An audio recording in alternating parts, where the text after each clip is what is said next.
What if your queries return 50 fields when you only need 3? Enter projections.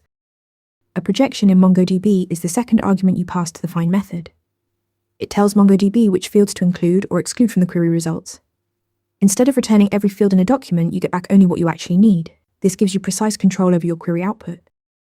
The syntax uses ones and zeros. Set a field to 1 to include it, or 0 to exclude it. For example, to return only name and email from a user's collection, your projection would be name, 1, email, 1.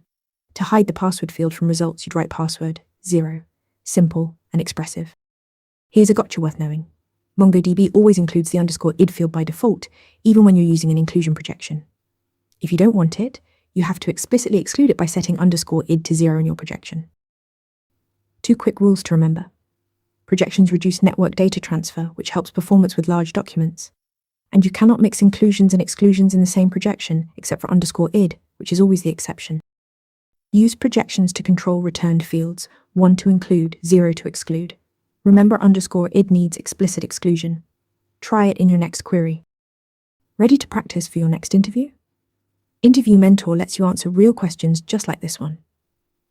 After each answer, you get a detailed grade and personalized tips to improve. Watch your scores climb as you keep practicing.